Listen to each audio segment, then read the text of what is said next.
You can start. Okay. Okay. ఇప్పుడు మనము సంజీవని సర్వరోగ నివారణి ప్రోగ్రాం ఆరోగ్యాన్ని కాపాడుకోవడానికి ఆయుర్వేదం ద్వారా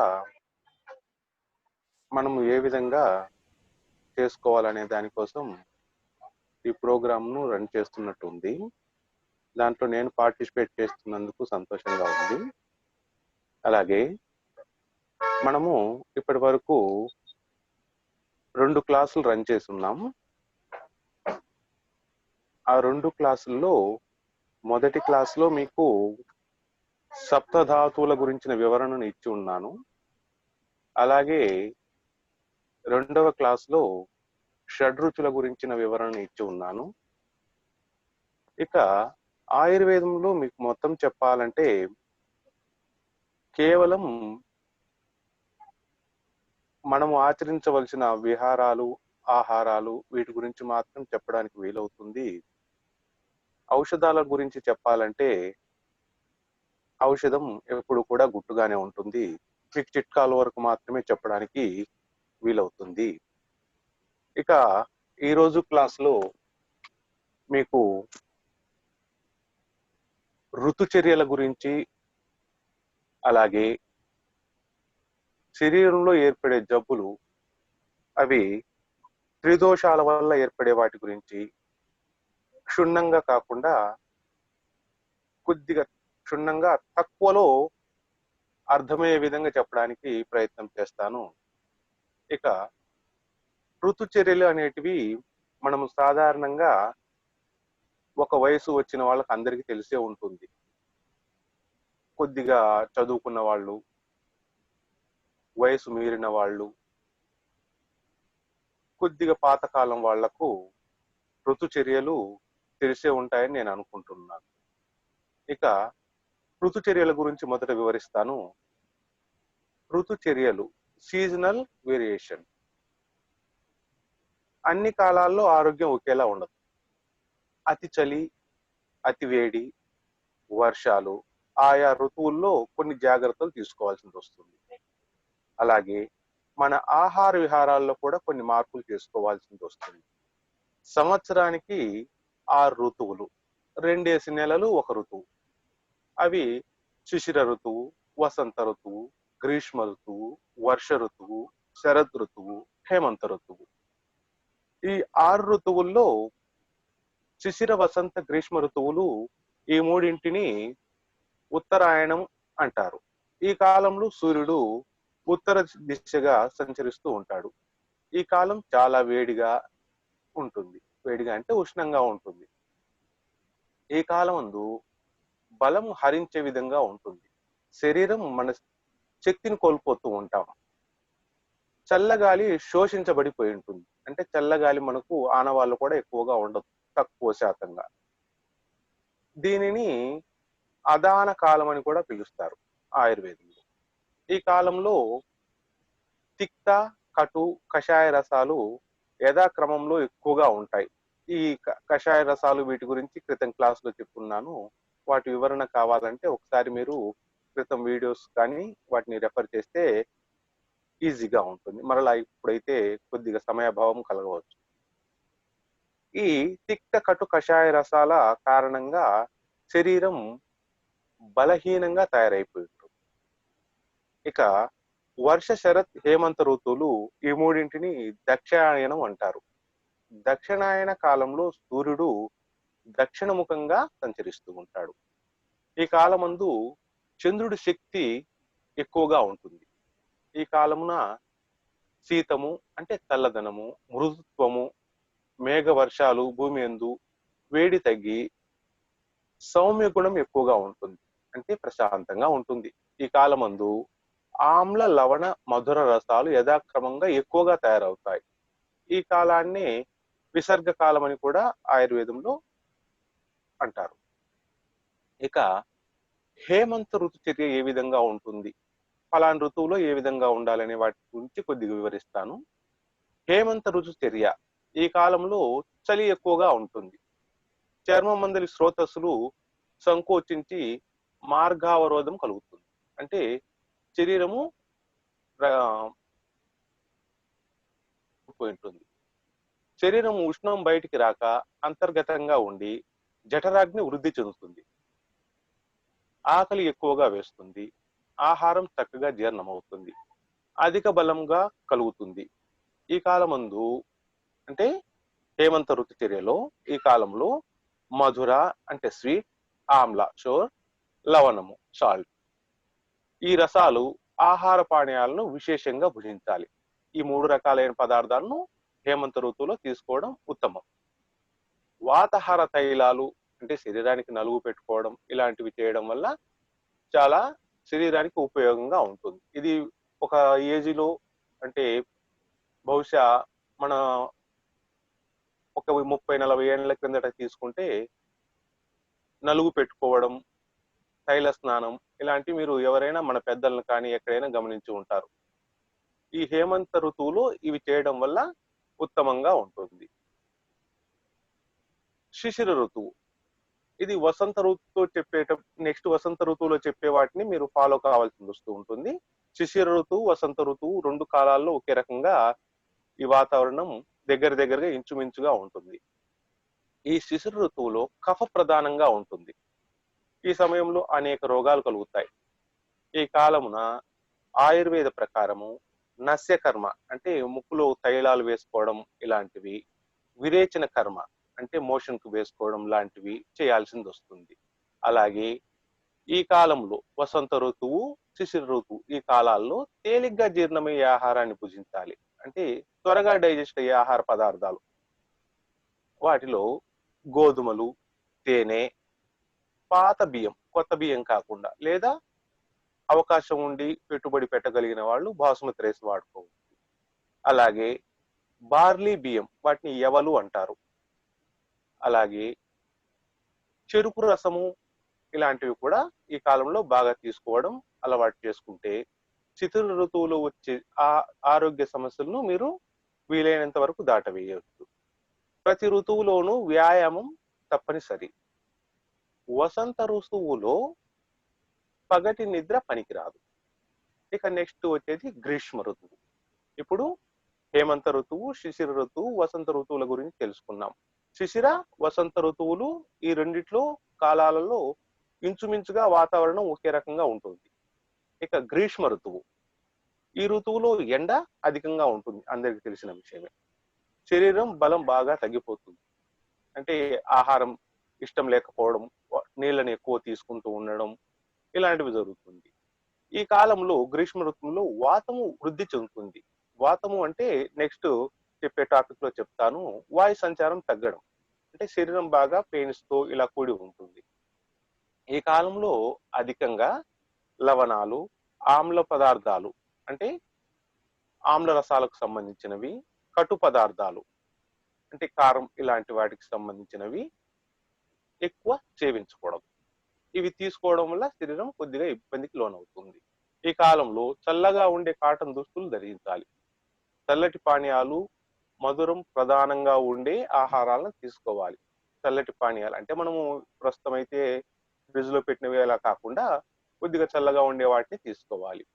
పంచదార, వరి పేలాలు ఈ కాలంలో తీసుకోవడం వల్ల వడదెబ్బ లాంటి వాటి నుంచి కొద్దిగా జాగ్రత్త పడవచ్చు. చల్లనీళ్ళతో స్నానం చేయడం మంచిది. కాదంటే చల్లనీళ్ళు అలవాటు ఉంటే పర్వాలేదు, లేదా గోరువెచ్చ నీళ్ళతో స్నానం చేయడం మంచిది ఎల్లకాలాల్లో. అతిగా ఉష్ణంగా ఉండే నీళ్లతో స్నానం చేయకుండా ఉండాలి ఎప్పుడు కూడా, అది ఆరోగ్యానికి హానికరం. పెరుగుతో చేసే ద్రవ్యాలను సేవించాలి. పచ్చకర్పూరం లాంటి పదార్థాలను మన ఆహారంలో కూడా తీసుకోవడం మంచిది. పచ్చకర్పూరం అంటే అది సహజంగా మనకు తెలిసే ఉంటుంది. మనం ఎప్పుడో లడ్లల్లో వీటిలలో వేసుకుంటుంటాం. అది ఇంటర్నల్ గా కూడా తీసుకోవచ్చు. అది శరీరానికి చలవ చేసే గుణాన్ని కలిగి ఉంటుంది.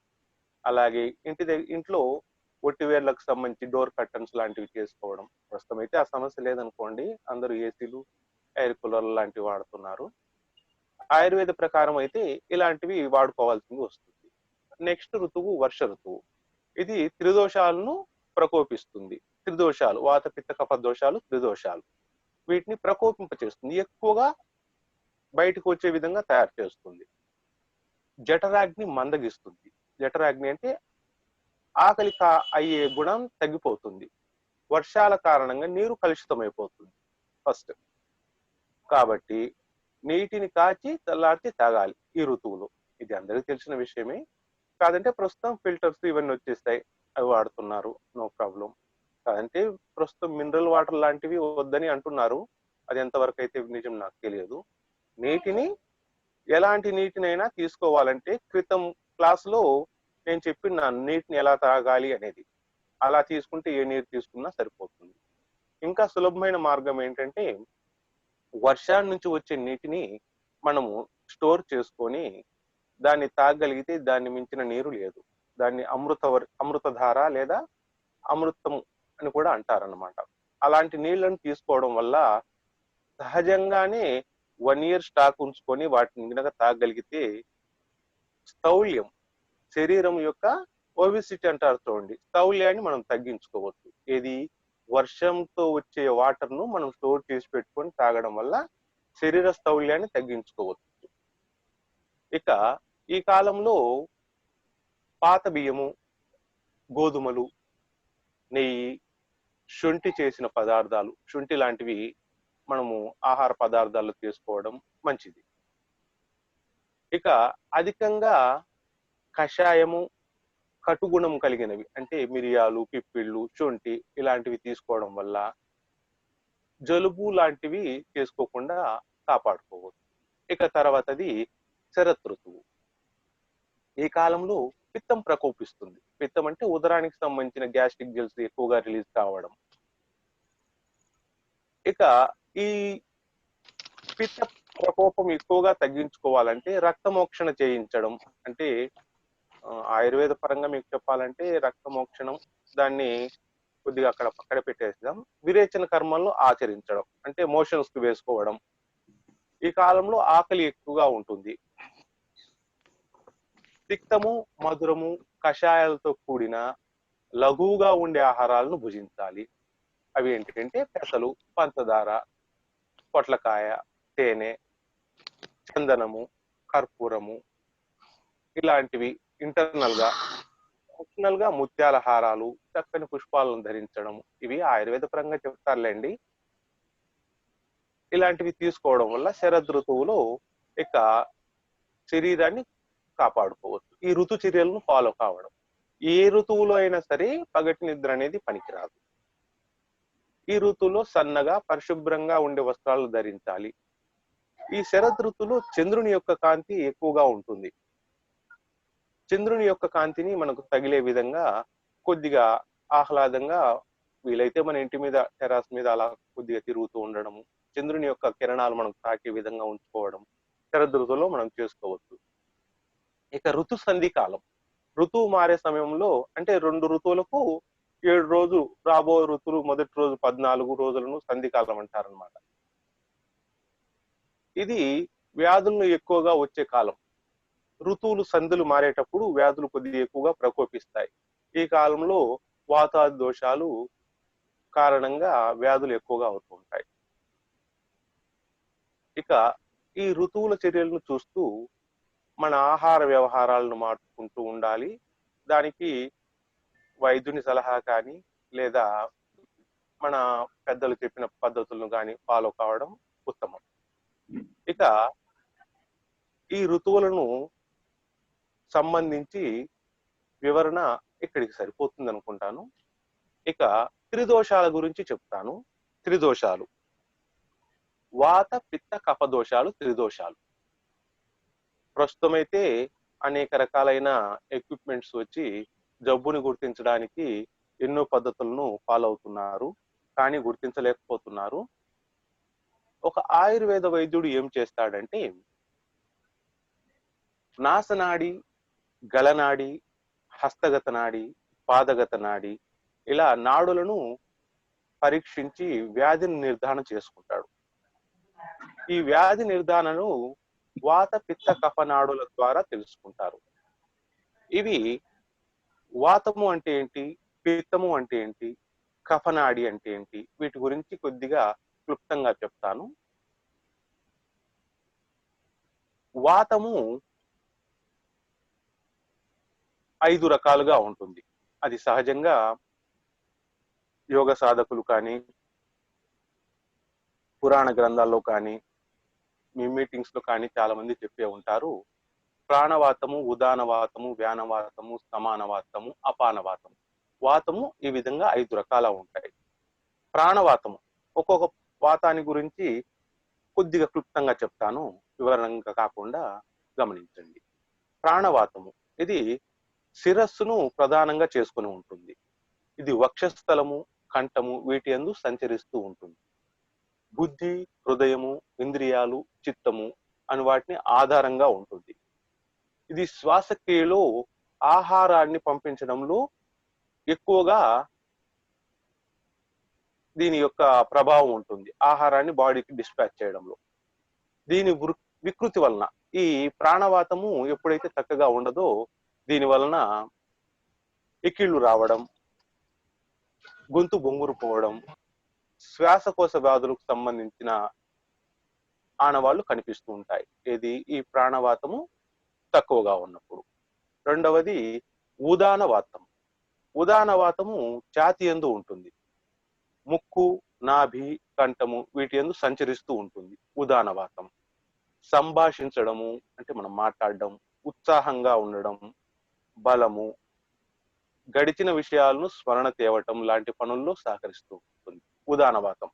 ఈ మన జబ్బులకు కారణాలు ఏంటంటే వీటిని మనం అబ్జర్వ్ చేస్తే జబ్బుల కారణాలు కనుక్కోవచ్చు.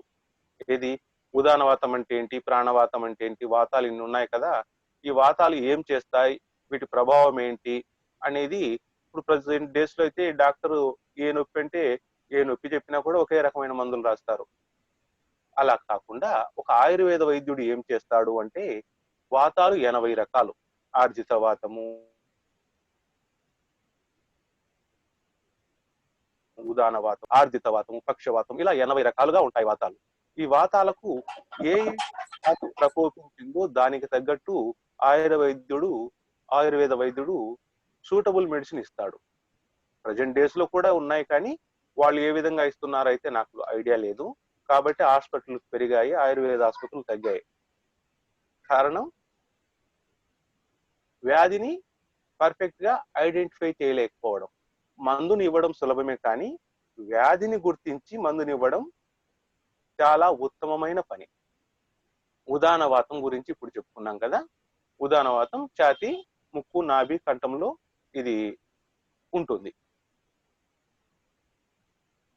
గడిచిన విషయాలను స్మరించడం ఇలాంటి వాటిలో ఇది బాగా ఉపయోగపడుతూ ఉంటుంది.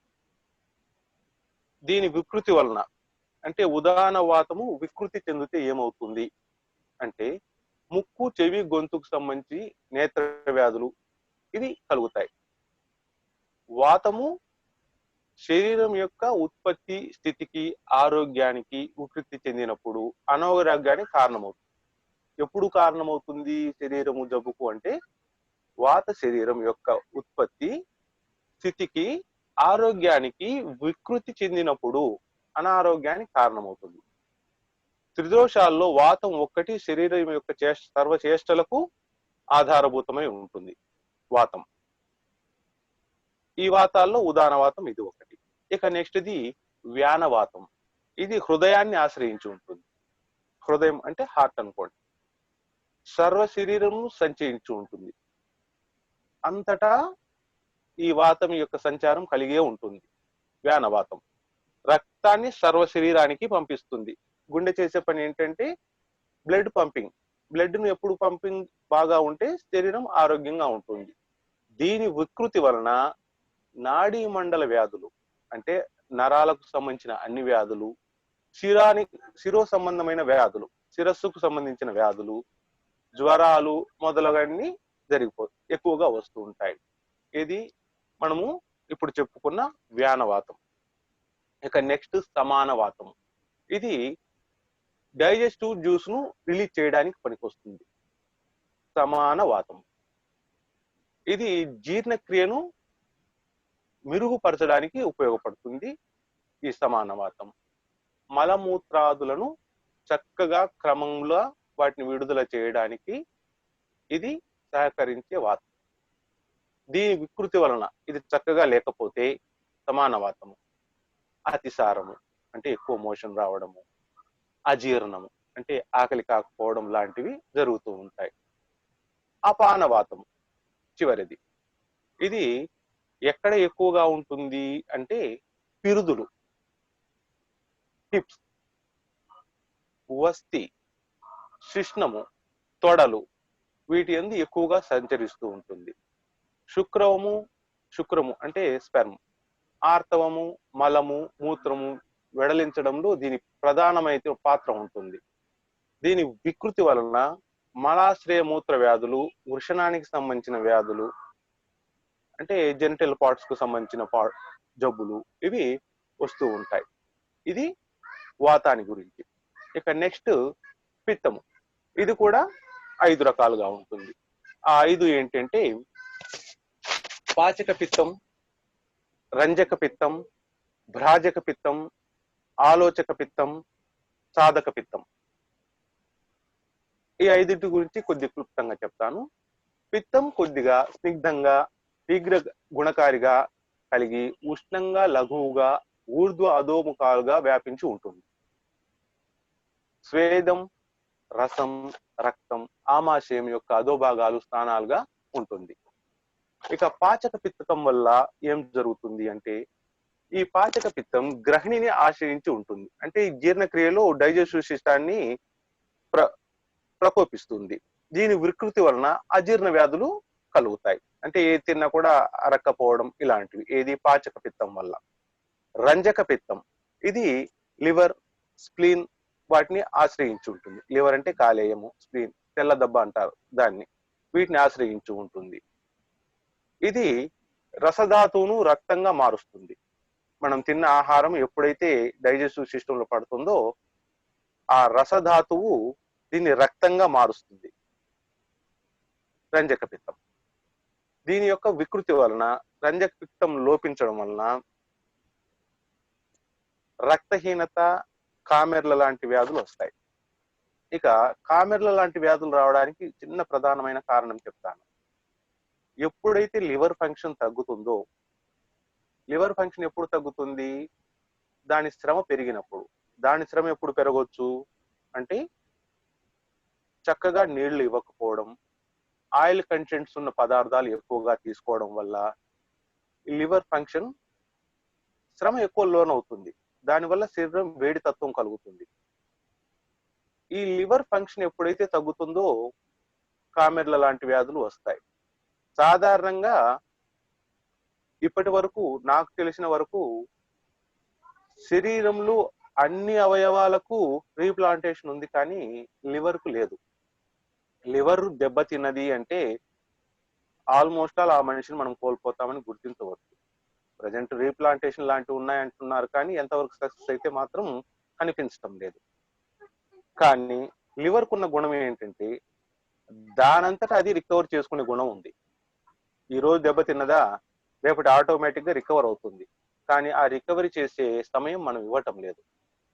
కాబట్టి లివర్ ను ఎవరైనా సరి చేస్తాము అంటే మోస్ట్లీ డబ్బును కోల్పోవడమే అని గుర్తించండి. లివర్ సాధారణంగా దెబ్బతినదు. దెబ్బతిన్నది అంటే దానికి కొద్దిగా రెస్ట్ ఇచ్చారంటే తగ్గిపోతుంది, దాని అంతటా అది సరి చేసుకుంటుంది. ఇక పాచక పిత్తం, రంజక పిత్తకం తర్వాత భ్రాజక పిత్తం. ఇది చర్మాన్ని ఆశ్రయించి ఉంటుంది. ఇది శరీరం యొక్క తెలుపు, ఎరుపు, నలుపు రంగులను కలిగిస్తూ ఉంటుంది. వీటి వికృతి వలన ల్యూకోడెర్మా, విటిలిగో లాంటి పిగ్మెంటేషన్ డిజార్డర్స్ వచ్చేసేస్తాయి భ్రాజక పిత్తం వల్ల. ఇక ఆలోచక పిత్తం. ఇది కళ్ళను ఆశ్రయించి ఉంటుంది. దృష్టిని బాగా మెరుగుపరచడానికి ఉపయోగపడేది. దీని వికృతి వలన దృష్టి దోషాలు కలుగుతాయి. ఇక సాధక పిత్తం. ఇది హృదయాన్ని ఆశ్రయించి ఉంటుంది. ఇది బుద్ధి, మేధస్సు, అభిమానం అను వాటికి సహకరిస్తుంది. చూడండి, మన శరీరము ఏ విధంగా ఈ రసాయన ప్రక్రియలు సహకరిస్తాయి అనే దానికి. దీని వికృతి వలన మనోరోగాలు వస్తాయి. మనోరోగాలు అంటే ఇక మానసిక సంబంధమైన జబ్బులు వస్తాయి. ఇవి లోపించడం వల్ల ఇవి ఎందుకు వస్తాయంటే సాధారణంగా జరిగేది అది. చిన్న ఎగ్జాంపుల్ చెప్తాను. ఇద్దరు ఉద్యోగస్తులు ఒకేసారి ఒకే వృత్తిలో జాయిన్ అయ్యారు. జాయిన్ అయిన తర్వాత ఇద్దరికి ఒకే రకమైన జీతం, ఒకే రకమైన వ్యవహారాలు జరిగి ఉన్నాయి. కానీ అనుకోకుండా తన తోటి ఉద్యోగికి ప్రమోషన్ లాంటివి వచ్చాయి. ఇద్దరి క్వాలిఫికేషన్ ఒకటే, ఇద్దరి పనితీరు ఒకటే, ఇద్దరి జీతాలు ఒకటే, అన్ని చేసే పనులన్నీ ఒకటే. కానీ అనుకోని పరిస్థితుల్లో ఆయన చేసే పని వల్లనో లేకపోతే అతనికి ఉద్యోగంలో కొద్దిగా ప్రమోషన్ లాంటివి వచ్చాయి. వెంటనే యువతల వ్యక్తికి కడుపులో ఒక రకమైన అలజడి ఏర్పడి కొన్ని రసాయనాలు ఉత్పత్తి పడతాయి. ఆ ఉత్పత్తి కావడమే రసాయన ప్రక్రియ ఎక్కువ. ఈ మానసిక చర్యల వల్ల అతనికి గ్యాస్ ట్రబుల్ స్టార్ట్ అవుతుంది. నాకు తోటి జాయిన్ అయ్యి ఇతను మరలా ఎలా వెళ్ళగలిగాడు అనే ఒక ఆ భావన సాధక పిత్తం అనుకోండి, మనోరోగం. దీనికి దానికి లింక్ ఉండడం వల్లనే గ్యాస్ ట్రబుల్ లాంటివి వచ్చాయి. కాబట్టి ప్రతిదానికి ప్రధాన కారణం జబ్బుకు మానసిక రోగం. ఇక వీటిని పిత్తాన్ని 5 రకాలుగా వివరించాం. అలాగే ఇక చివరిది కఫం. వాతము, పిత్తం, కఫం. ఈ కఫాన్ని కూడా 5 రకాలుగా విభజించారు కూడా. అవి ఏంటంటే అవలంబక కఫం, క్లేదక కఫం, బోధక కఫం, శ్లేషక కఫం, తర్పక కఫం. ఈ 5. ఆవలంబిక కఫం, శ్లేషం అంటారు దాన్ని. ఆవలంబిక కఫం ఇది హృదయాన్ని ఆశ్రయించి ఉంటుంది. కఫం హృదయానికి కావలసిన న్యూట్రియంట్స్ అందించడంలో ఇది తోడ్పడుతుంది. దీని వికృతి వలన కోష్ట సంబంధ బుద్ధి మాంద్యం కలుగుతుంది. కోష్టం కుదరకు సంబంధించింది, బుద్ధికి సంబంధించిన మాంద్యం ఏర్పడుతుంది ఆవలంబిక కఫం వల్ల. క్లేదక కఫం ఇది ఆమాశ్రయాన్ని ఆశ్రయించి ఉంటుంది. అంటే పొట్టను, ఆమయం అంటే పొట్ట, పొట్టలో డైజెస్టివ్ ఫైర్ ఆమాశ్రయాన్ని ఆశ్రయించి ఉంటుంది. రుచి మొదలగు వాటిని గ్రహించడంలో తోడ్పడుతుంది. దీని వికృతి వలన జీర్ణాశయ వ్యాధులు కలుగుతాయి. ఇది కఫ ప్రవృత్తిలో క్లేదక కఫం వృద్ధి చెందడం వల్ల. ఇక బోధక కఫం ఇది నాలుకను ఆశ్రయించి ఉంటుంది. ఇది రుచి మొదలగు వాటిని గ్రహించడానికి పనికొస్తుంది. శ్లేషక కఫం ఇది అస్థి సందుల్లో ఉండేది. ఎముక ఘర్షణకు లోనప్పుడు లూబ్రికేట్ ఏజెంట్ గా పనిచేస్తుంది. ఎముకలు ఎప్పుడు ఘర్షణకు లోనవుతాయి? శరీరం బరువు పెరిగినప్పుడు, లేదా ఈ జాయింట్స్ మధ్యన లూబ్రికెంట్ ఉండే కార్టిలేజ్ అనే పొర లాంటివి తగ్గినప్పుడు. ఎప్పుడైతే శరీరం బరువు పెరగడం, హీట్ పెరగడం జరుగుతుందో జాయింట్స్ మధ్యన లూబ్రికెంట్ తగ్గుతుంది. ఎముకలు సక్రమంగా తన విధులు నిర్వర్తించలేవు. ఈ శ్లేషక కఫం వల్ల ఎముకలకు సంబంధించిన జబ్బులు వస్తాయి. ఇక తర్పక కఫం ఇది శిరస్సును ఆశ్రయించి ఉంటుంది. ఇది ఇంద్రియాలను తృప్తి కలిగించడంలో, మనోవికాసాన్ని పెంపొందించడంలో తోడ్పడుతుంది. దీని వికృతి వలన జ్ఞానేంద్రియ లోపం, జ్ఞాపక శక్తి ఇవి నశిస్తాయి. ఇప్పుడు మనము తెలుసుకున్నవి ఋతుచర్యలు, త్రిదోషాల గురించి తెలుసుకున్నాం. ఈ క్లాస్ లో ఈ రెండింటి గురించి మీకు చెప్పాను. ఇక ఏవైనా మీకు సమస్యలు, ఆరోగ్య సమస్యలు ఉంటే వాటికి సంబంధించి చిట్కాలు చెప్పడానికి ప్రయత్నం చేస్తాను. ఇక ఈ సెక్షన్ లో ఈ 2 చాలు.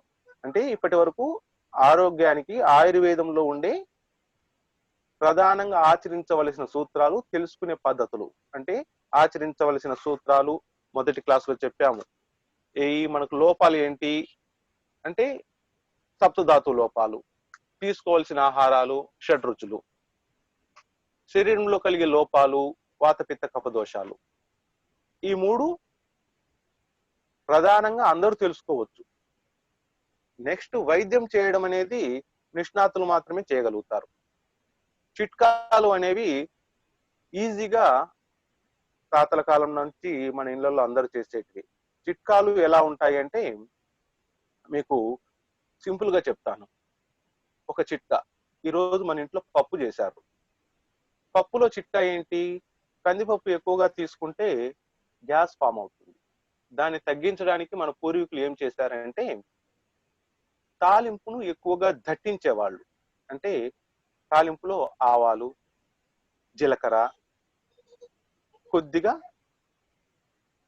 మినుములు, శనగలు, ఇలాంటివి తాలింపు గింజలు ఉన్నాయి చూడండి, అవి, కరివేపాకు ఇలాంటివి వేయడం వల్ల కందిపప్పుకు సంబంధించి గ్యాస్ ఫార్మేషన్ చేసే గుణము, అధిక రసాయనాన్ని ఉత్పత్తి చేసే గుణం తగ్గి వాటికి తోడ్పాటుగా ఇవి అనుపానంగా పనిచేసేటివి ఈ తాలింపు గింజలు ఇలాంటివి. అందుకు పెద్దలు తాలింపు దట్టించమంటారు. ప్రజెంట్ ఏం చేస్తున్నారంటే తాలింపు వేయడం అంటే ఏదో చిట్చిట అని సౌండ్ వస్తే తాలింపు వేసినట్టే. కందిపప్పు ద్వారా మనకు గ్యాస్ ఫామ్ కాకుండా ఉండాలి అంటే కందిపప్పును వేయించి పప్పు చేసుకుంటే గ్యాస్ ఫామ్ కాదు. కానీ వేయిస్తే పప్పు రుచి పోతుంది. కాబట్టి వేయించం. కాబట్టి ఈ విధంగా మన ఔషధాలు ఏం చెప్పారంటే పెద్దలు ఆటోమేటిక్ గా మన ఇంట్లోనే వంటిల్లే ఔషధశాలగా తయారు చేస్తారు. మనం దాన్ని చక్కగా ఉపయోగించడం లేదంతే. ప్రస్తుతానికి ఈ 2 చాలు. మీరు ఏవైనా సమస్యలు అడగాలంటే అడగొచ్చు. మీరు ఏదైనా సార్ని అడగాలనుకుంటే అడగచ్చండి. You can unmute yourself.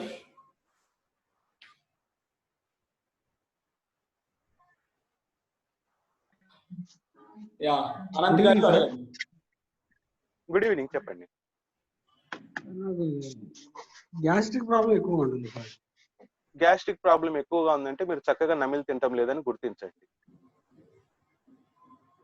5 నిమిషాల్లో తినే వాళ్ళ గ్యాస్ ట్రబుల్ వచ్చేసేస్తుంది. నెమ్మదిగా నమిలి తినండి, త్వరగా తగ్గిపోతుంది. అది ఏమి తిన్నా కూడా తగ్గిపోతుంది.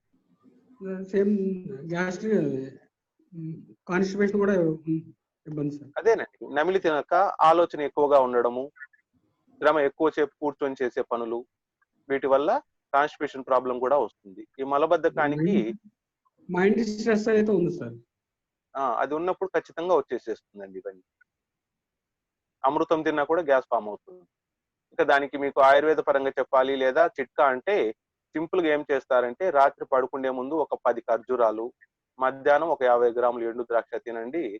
హాయిగా ఈ కాన్స్టిపేషన్ ప్రాబ్లం, గ్యాస్ట్రిక్ ప్రాబ్లం తగ్గిపోతుంది. ఖచ్చితంగా 10 ఖర్జూరాలు తినాలి. ఏదో 1-2 పనులలో ఇరుక్కునే విధంగా కాకుండా ఖచ్చితంగా 10 తిన్నారంటే ఖర్జూరాలు ఏవైనా ఒకటే. ఓకే సార్, మంచిది. Thank you sir. Okay sir, తగ్గించుకోవాలంటే ఎలా? హలో రాజేష్ అడుగు. రాజేష్ మళ్ళీ అడుగు.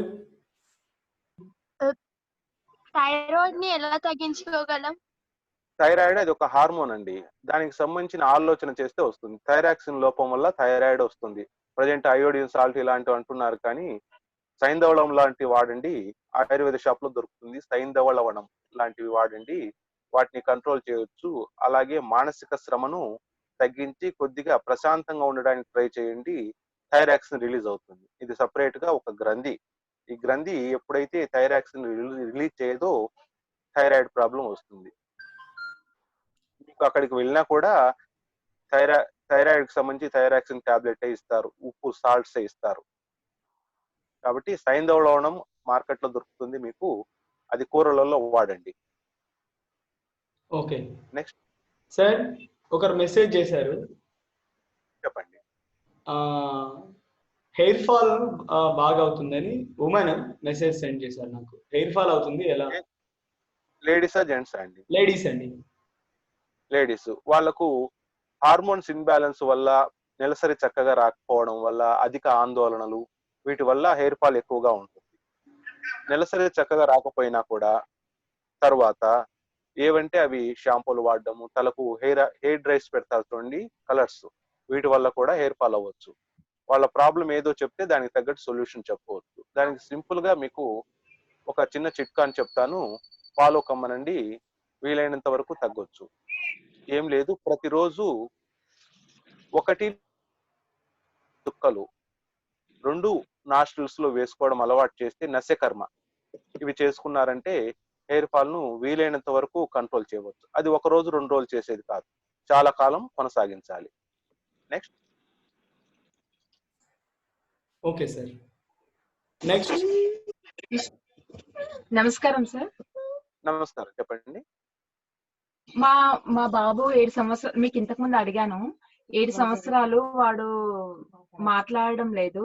అయితే వానికి మీరు వజ అని చెప్పారు. అయితే అది చిన్న పిల్లలకి వేసే వసనా లేకపోతే నార్మల్ గా ఆయుర్వేద షాప్ లో? వజ ఏదైనా ఒకటేనండి. వజలో 2 రకాలు ఉంటాయి, వజ, అతి వజ అని. అతి వజ, కడుపు నొప్పి ఇలాంటి వాటికి వాడతారు. ఈ వజ వచ్చి అన్ని రకాలుగా పనికొస్తుంది. వజ ఒకే రకంగా ఉంటుంది. కాదంటే ఔషధంలో వాడే 2 రకాల వజలు ఏంటంటే అతి వజ అనేది ఒకటి ఉంటుంది. అది ఇమీడియట్లీ కడుపు నొప్పి లాంటివి తగ్గించుకోవడానికి వాడేది. వజే ఎక్కువగా ఉత్తమంగా పనిచేస్తూ ఉంటుంది. అదే చిన్నపిల్లలకి వేసే సమయంలో వస కూడా ఒకటేనా అంటారు?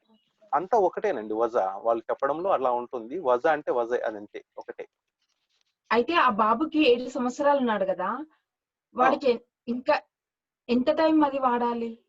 ఎన్ని ఇయర్స్ వాడాలండి. వరకు ఇట్లా టైం అనేది ఏమన్నా ఉందా? 1 ఇయర్ అన్న వాడితే మీకు గుణం కనిపించవచ్చు. ఉదయం, మధ్యాహ్నం, రాత్రి ఒక్కొక్క గ్రాము తేనెలో రంగరించి నాకించాలి. పౌడర్ చేసి అవునా? కాదు, తేనెలో తేనె వేసి బాగా రంగరించడం అంటే దాన్ని బాగా రుద్ది ఒక 1 లేదా 2 గ్రాములు వచ్చేంత వేలుకు తీసుకొని నాకించడం అలవాటు చేయండి. వస్తాయంటారా అలా చేస్తే? చెయ్యకుండా వస్తున్నాయని అడగకూడదు కదండి. అవునులేండి.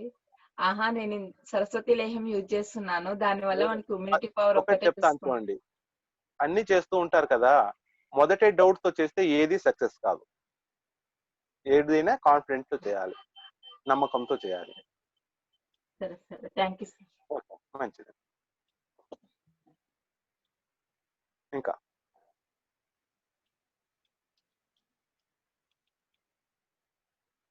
ఇంకెవరైనా ఏమన్నా అడగాలా అండి?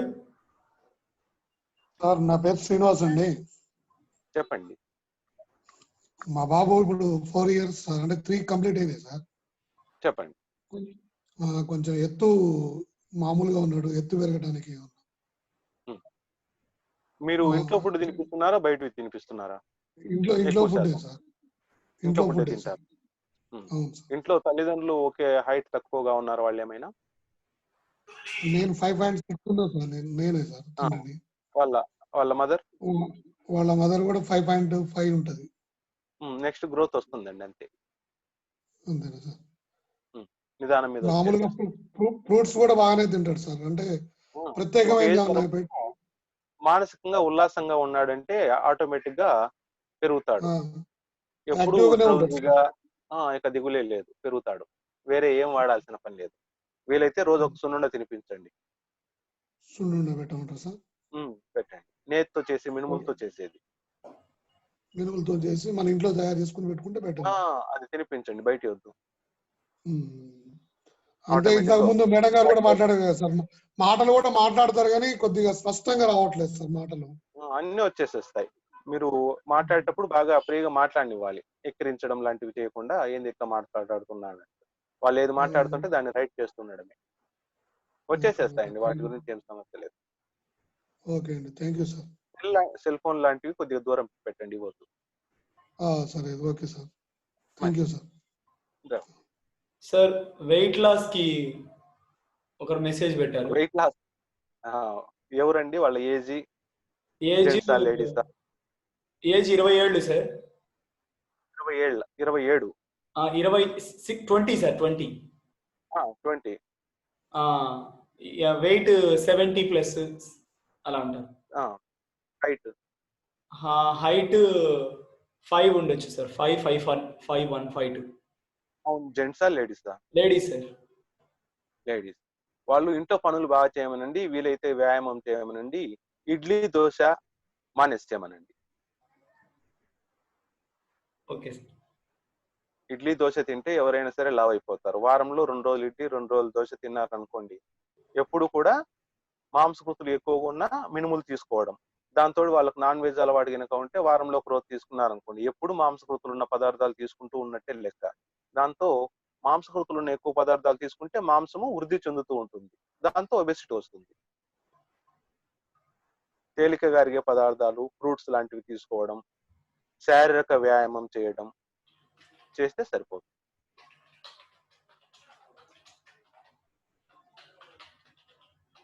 ఇంకా ఎవరైనా?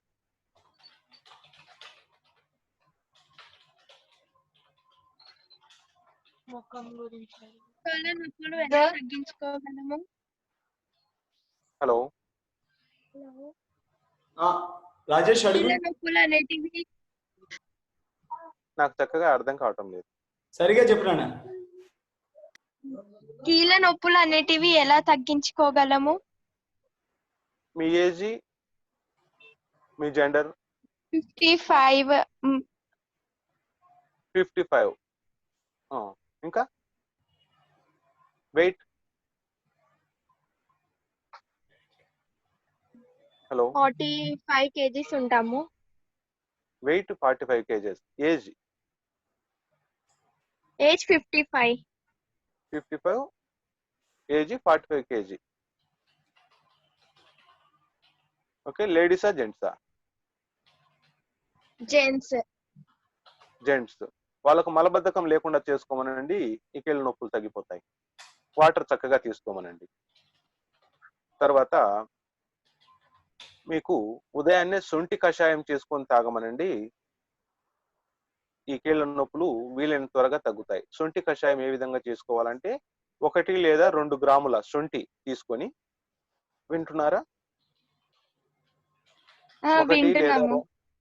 1 లేదా 2 గ్రాముల శొంఠి తీసుకొని పెద్ద గ్లాస్ నీళ్ళల్లో వేసి కచ్చా పచ్చాగా దంచి, పౌడర్ గా కాకుండా కచ్చా పచ్చాగా దంచి టీ గ్లాస్ మైన మరగగాంచి రోజు ఉదయాన్నే పరగడుపున తాగారంటే కొద్ది రోజులకు కీళ్లకు సంబంధించిన జబ్బులు తగ్గుతాయి. వీలైతే వారంలో ఒక రోజు తాలింపులో ఆముదం వేసుకొని తీసుకోమనండి. తాలింపు ఆముదం, మంచి ఆముదం, గానుగ దగ్గరికి వెళ్ళి 1/2 స్పూను లేదా 1 స్పూన్ తాలింపు ఏ విధంగా నూనె వేసుకుంటారో ఆ విధంగా ఆముదంతో తాలింపు వేసుకున్నారంటే కోష్టం శుభ్రపడుతుంది, పొట్ట శుభ్రపడి కీళ్లవాతం తగ్గిపోతుంది. ఆముదం మంచి ఉపయోగకారి కీళ్లవాతంలో. ఆ పెయిన్స్ ఉన్న చోట కూడా ఆముదాన్ని అప్లై చేయమనండి. Next sir, in the same way weight gain అవ్వడానికి ఏం చేయాలి సార్? లావ్ అవ్వడానికి లావు కావాలంటే తిని కూర్చోవడమేనండి. ముందు చెప్పింది చేస్తే సరిపోతుంది. దోశలు ఇడ్లీలు తిని కూర్చుంటే అంతే, సింపుల్. ఏజ్ 20 ఉందంట సార్, 34 వెయిట్ ఉన్నారంట. అదే వెయిట్ గెయిన్ గురించే అడిగారు. వాళ్ళు ఫిజికల్ యాక్టివిటీ లేదని గుర్తించండి. ఎప్పుడు చదవడం, కూర్చోవడం, టీవీ కాడ కూర్చోవడం లాంటివి, బాగా పిల్లలతో కలిసి ఆడుకోవడం ఇలాంటివి చేస్తూ కడుపు నిండా ఏది కావాలంటే అది తినడమే, రెస్ట్రిక్షన్ లేకుండా లావ్ అవుతారు. Okay okay sir. ఇంకా చెప్పండి. ఇంకా any other question? Last 7 minutes. చెప్పండి. Sir my name is Komala sir. నాకు 1.5 month నుంచి ఫేస్ పైన నల్ల మచ్చలు వస్తున్నాయి. దీన్ని బొంగు అట్లా అంటారు కదా. సో నేను ఏవి పెట్టను ఫేస్ కి, నార్మల్ గా వదిలేస్తాను. బట్ ఎందుకు వస్తున్నాయో తెలీదు. ఫేస్ కూడా డల్ గా అయిపోతుంది, లిప్స్ కూడా బ్లాక్ అయిపోతున్నాయి. చాలా ఇబ్బందిగా అనిపిస్తుంది. హాస్పిటల్ వెళ్ళలేదు, వెళ్దాము అనుకుంటున్నాను కానీ ఇంకా వెళ్ళలేదు సార్. మీరు ఏమైనా సలహా ఇవ్వగలుగుతారా? సింపుల్ రెమెడీ చెప్తాను, చేసుకోండి.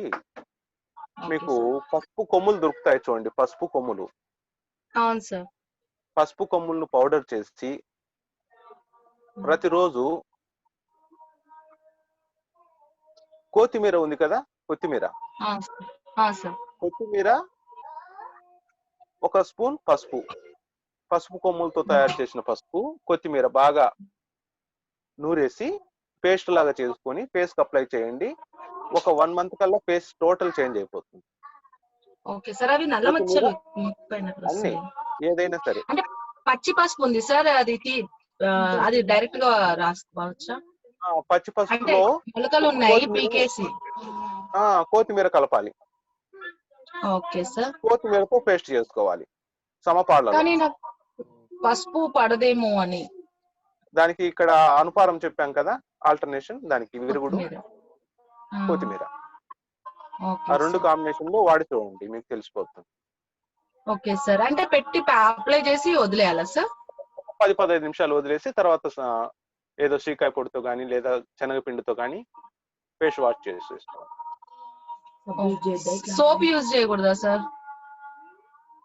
సోప్ అయితే మీరు మైసూర్ శాండిల్ లాంటివి వాడండి, మిగతావన్నీ కెమికల్స్ ఎక్కువగా ఉన్నాయి. Okay sir. నేను జనరల్ కూడా మైసూర్ శాండిల్ వాడతాను సార్. అదే వాడండి, మంచిది. Okay sir, thank you so much sir. మంచిది. ఇది వాడండి, ఒకసారి ఎలా ఉండేది నాకు ఒక 15 days తర్వాత కానీ 1 month తర్వాత కానీ ఒకసారి కాల్ చేయండి, మీకు తెలుస్తుంది. Okay sir. అది అంటే కూడా హాస్పిటల్ కాదన్నప్పుడు వెళ్ళాల్సిన అవసరం లేదు కదా సార్? ఇది వాడితే మీకు 10 రోజులకు తెలిసిపోతుంది కదా వెళ్ళాలా లేదా. Okay sir. మంచిది. Okay sir, thank you. Okay well.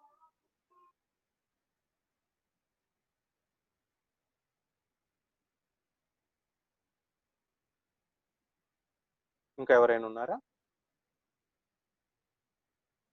ఇంకెవరైనా ఏమైనా అడుగుతారా? లాస్ట్ 5 minutes ఉంది.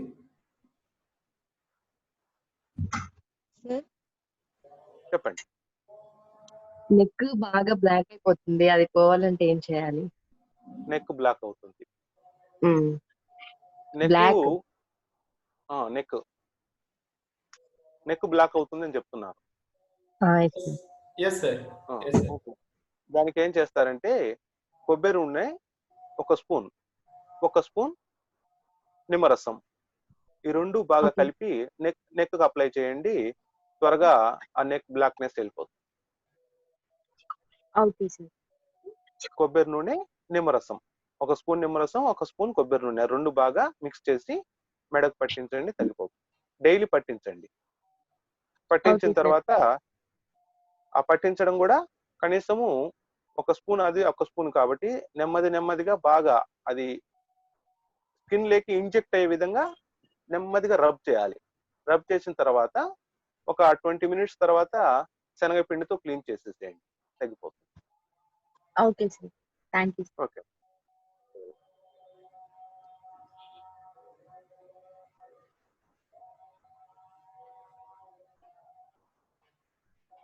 ఇంకా చెప్పండి. థ్యాంక్ యూ అండి. Is there any next section కు ఒకసారి మీరు మెసేజ్ పెట్టండి. ఎవరైనా ఏవైనా ప్రాబ్లమ్స్ ఉంటే ముందుగానే మెసేజ్ చేయమనండి. మీకు దానికి తగ్గట్టు ఏదైనా చెప్పడానికి వీలవుతుంది. నేనే ప్రిపేర్ అయ్యి చెప్పాలంటే మీకు ఏం చెప్పాలనేది నేను ఆలోచించాల్సి వస్తుంది. Yeah sure sir. అంటే యాక్చువల్ గా ఈ సెషన్ ఇట్లా మొదటి నుంచి ప్రారంభించినా కూడా ప్రశ్నలు అడుగుతూనే ఉంటారు సార్. ఎందుకంటే ఒకరిని అడిగి మీరు ఆన్సర్ చెప్పే లోపు వాళ్ళు వేరే వాళ్ళకి ఫోన్ చేస్తారు అనమాట. సార్ ఇలా చెప్తున్నారు, జాయిన్ అవుతున్నారు. మంచిదే కదా అది కూడా. ఇప్పుడు 9 మంది అయ్యారు, ముందు 5 మంది ఉన్నారు, అట్లా ఉంటది. మనం స్టార్ట్ చేసినా కూడా ప్రాబ్లం లేదు. మీరు చెప్తున్నారు కదా ఇంకా. ఓకే. నెక్స్ట్ అలాగే చేద్దాంలేండి. సరేనండి. Thank you sir. Thank you so much for your valuable time. Okay, thank you. నమస్తే. గురుభ్యో నమః. నమస్తే.